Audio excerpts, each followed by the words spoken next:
Halo teman-teman Biin, dimana nih kabarnya? Semoga dalam keadaan sehat selalu ya. Oke, jumpa lagi dengan aku Sofi Internona di channel YouTube aku Biin Bicara Inter. Oke, kali ini kontennya masih bertema wisata ya. Hari ini sekarang aku berada di pantai pesisir selatan, tepatnya di Kecamatan Ambulu, Jember Selatan. Gimana nih menurut teman-teman Biin? Pantainya keren ya. Oke, baik, untuk pembahasan hari ini aku mau bahas pertandingan pekan ke-9 Torino versus Inter Milan dan update terbaru lainnya. Oke, langsung aja ya. Torino akan menjamu Inter Milan di pekan ke-9 Serie A 2023-2024. Laga Torino versus Inter Milan di Stadio Olimpico Grande Torino akan kick off pada Sabtu 21 Oktober 2023 pukul 23.00 waktu Indonesia bagian Barat.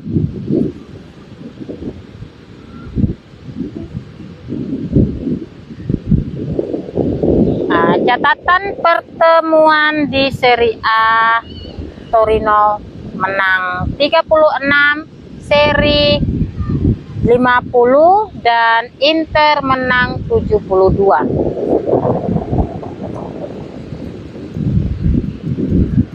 Lima pertemuan terakhir, Torino 0, Inter 1 di Serie A, Inter 1, Torino 0 di Serie A, Inter 1, Torino 0 di Serie A, Torino 1, Inter 1 di Serie A, Inter 1, Torino 0 di Serie A, dan Torino 1, Inter 2 di Serie A.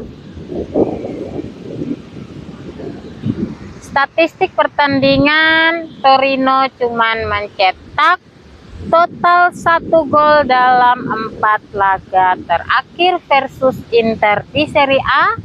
Torino tanpa kemenangan dalam 4 laga terakhir di Serie A, yaitu menang 0, seri 2 kali, kalah 2 kali. Torino selalu gagal mencetak gol dalam 3 laga terakhir di Serie A. Inter belum pernah gagal mencetak gol di Serie A musim ini. Inter selalu menang tanpa kebobolan dalam 3 laga tandangnya di Serie A musim ini, yaitu 2-0 versus Cagliari, 1-0 versus Empoli, dan 4-0 versus Salernitana.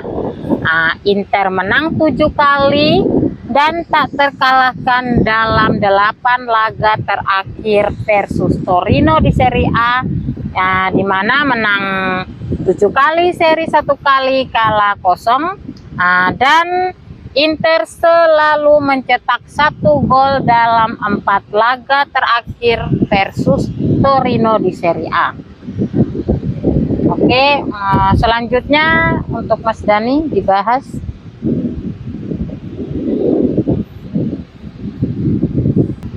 Oke, untuk Torino melawan Inter Milan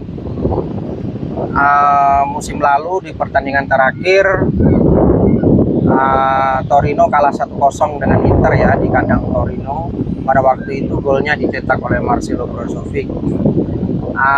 Pertandingan terakhir Torino pekan ke-8, Torino kalah ya oleh Juventus 2-0, sementara Inter ditahan imbang seri-seri oleh Bologna.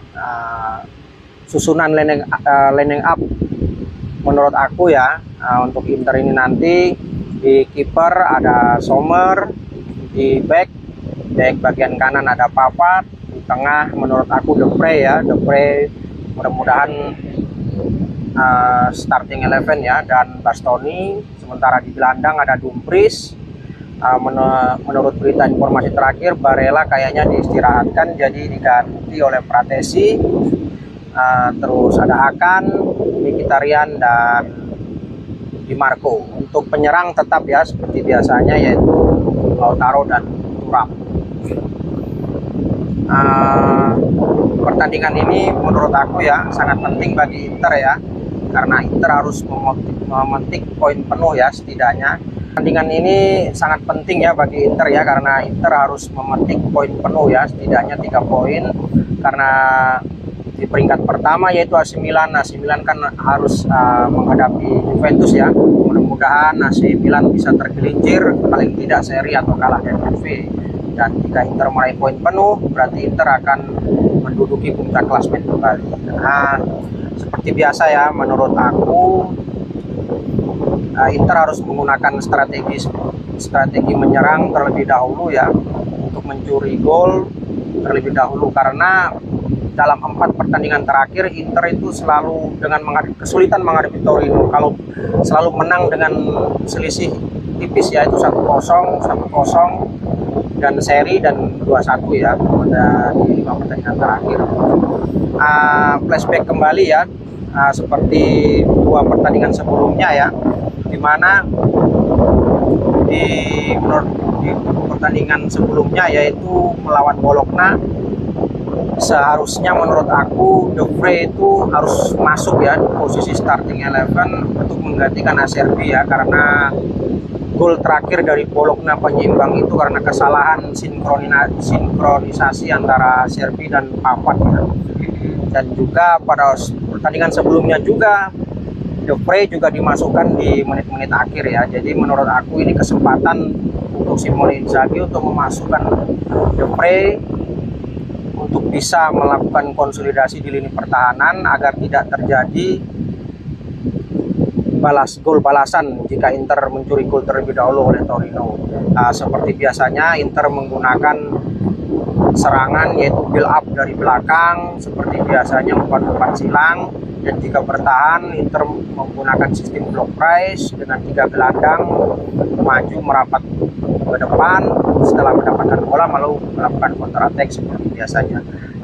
Menurut aku prediksi skor ya, mudah-mudahan Inter menang 2-0 ya teman-teman Bin. Oke, selanjutnya. Selanjutnya update Steven Zhang dan Suning. Steven Zhang ingin menjadi presiden Inter. Eksekutif puncak telah mempercayai operasi refinancing kepada Goldman Sachs. Steven Zhang mengandalkan Goldman Sachs. Presiden Inter telah memilih dana Amerika untuk mencari mitra baru, mengingat jatuh tempo pinjaman Oaktree yang ditetapkan pada 20 Mei 2024. Dalam waktu dekat, jelas Suning Group harus memutuskan untuk masa depan klub, apakah menjual Inter untuk menyelesaikan hutang perusahaan atau mencari sebuah perusahaan dana investasi yang bersedia meminjamkan dana untuk menutup hutang Suning kepada Oaktree, yang mengartikan dalam istilah gampangnya gali lubang tutup lubang. Pinjaman maksimal 275 juta euro yang akan berakhir pada 20 Mei 2024. Tetapi tentu saja pilihan mitra juga harus mempertimbangkan pasar. Singkatnya, siapa yang akan menawarkan suku bunga yang lebih nyaman. Oke ya, dari sini tampaknya Steven Zhang dan Suning tetap kekeh ingin bertahan ya. Tentunya Steven Zhang tetap ingin bertahan menjadi presiden Inter. Meskipun hutang dari Oaktree ya 275 juta euro jatuh tempo pada Mei tahun depan. Tampaknya Steven Zhang menginginkan opsi yang dia menginginkan ya. Sebenarnya ini sangat sulit ya, dimana Inter musim ini dia mengharapkan harus setidaknya masuk final Liga Champions supaya dia mendapatkan bonus dari UEFA sebesar 108 juta euro dan juga kepastian masuk ke Piala Dunia antar klub itu sekitar 150 juta euro dan mendatangkan sponsor besar di musim depan ya, sponsor-sponsor depan untuk menutup utang. Dan ini kalau sponsor besar mungkin bisa, tapi kalau untuk final Liga Champions yang kedua kalinya ini kayaknya agak sulit, tapi mudah-mudahan saja ya. Dan tentu opsi B yang dilakukan ya, kayaknya Zhang tidak akan menjual saham Inter tetapi mencari utang baru ya. Dia mengandalkan Goldman Sachs, yaitu dengan mencarikan utang dengan biaya rendah ya, yaitu kemungkinan dengan pinjaman 800 juta euro, yang 400 juta euro untuk menutupi utang, yang 400 juta euro lagi untuk keuangan, manajemen dan lain-lainnya. Menurut info terbaru ya kemarin, di mana Thomas Ziliakus, pengusaha asal Finlandia, mengajak Sultan dari Qatar ya, yaitu Sheikh Al Thani, untuk memerger Inter ya, untuk membeli saham Inter. Diperkirakan minggu depan ada pertemuan tertutup antara tiga pengusaha ini ya. Bagaimana kelanjutannya, apakah Zhang tetap ngotot ingin mengendalikan Inter atau ingin menjual Inter, dan kita tunggu saja ya. Tunggu saja info terbaru berikutnya. Oke. Nah, ini Suning Group mendapat suntikan 5 miliar yuan dari pemerintah Cina untuk memperbaiki dan menstrukturisasi bisnis perusahaan. Raksasa retail asal Tiongkok Suning Group mendapatkan dana bantuan sebesar 5 miliar yuan atau senilai 685 juta dolar Amerika dari CITIC Trust dan China Huarong Asset Management yang didukung negara secara langsung untuk membantu mengubah bisnisnya.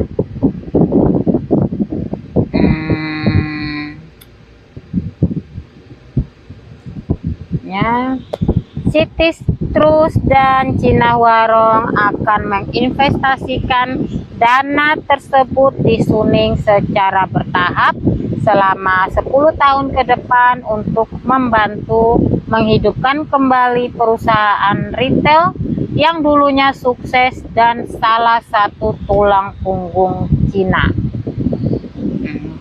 Laporan ini datang dari Caixin yang juga mengatakan bahwa pemerintah Cina memahami adanya beberapa kreditor termasuk Oaktree Capital Management dan Bain Capital mengajukan banyak tuntutan terhadap Suning, dan negara yang dipimpin Xi Jinping tersebut ingin membantu mengeluarkan koleganya yaitu Zhang Zindong dari hal tersebut. Oke, jika menurut aku ya, jika Zhang tetap mengendalikan Inter, ini kabar yang sangat bagus ya. Dari pemerintah Cina akan melakukan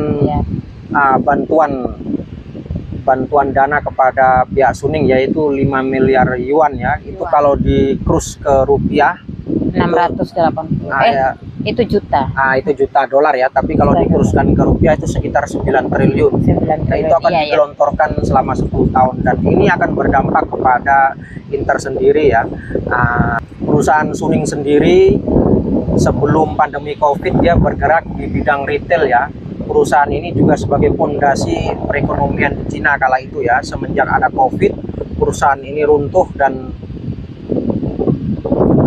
pendapatannya sangat menurun drastis ya dikarenakan Covid. Nah, karena ini ada bantuan dari pemerintah Cina, terutama dari Xi Jinping ya, dari Presiden Cina, akan memberikan dampak positif bagi Inter.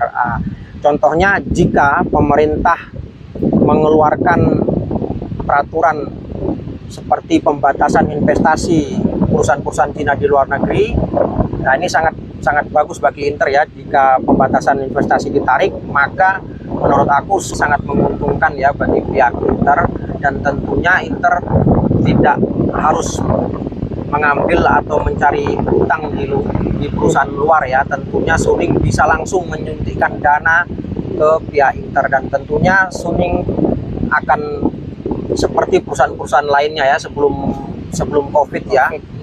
Inter bisa dapat bersaing dengan seperti Juve, PSG, dan juga bahkan klub-klub Premier League. Dan ini sangat bagus ya menurut saya ya, dengan hadirnya pemerintah Cina memberikan suntikan dana, dan tentu akan berdampak kepada Inter sendiri di masa yang akan datang. Menurut aku seperti itu sih. Ya. Oke. Selanjutnya update tentang Marotta. Inter adalah model keberlanjutan saat ini. Tidak dapat diterima bahwa sebuah perusahaan harus terus-menerus menyuntikkan uang. Keluarga Zhang melakukannya dengan biaya sekitar 900 juta euro. Kami sebagai manajemen memiliki keuntungan, memungkinkan kami bekerja dengan tenang. Hal ini harus diakui dalam diri Zhang. Namun saat ini tidak ada klub yang bisa hidup tanpa menjual pemain. Satu pemain penting setahun harus dijual. Fans harus memahami hal ini, dan lebih dari kehilangan seorang pemain, mereka harus mengkhawatirkan timnya untuk memiliki kehidupan abadi, menjamin masa kini dan masa depan. Ya, ini menurut aku ya, dari statement dari Opa Marotta ya, semenjak Steven Zhang mengakuisisi Inter sampai saat ini, dari perusahaan Cina ini telah menggelontorkan dana 900 juta euro ya, dan ini sangat fantastis ya. Berarti Zhang betul-betul ingin merubah Inter dan ingin memajukan Inter ya teman-teman.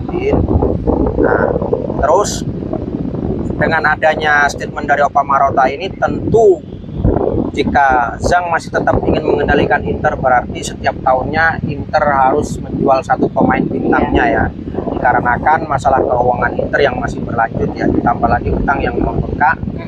Sudah dipastikan berarti tahun depan ada satu pemain lagi yang dijual, dan tahun depannya lagi pasti ada pemain yang akan dijual.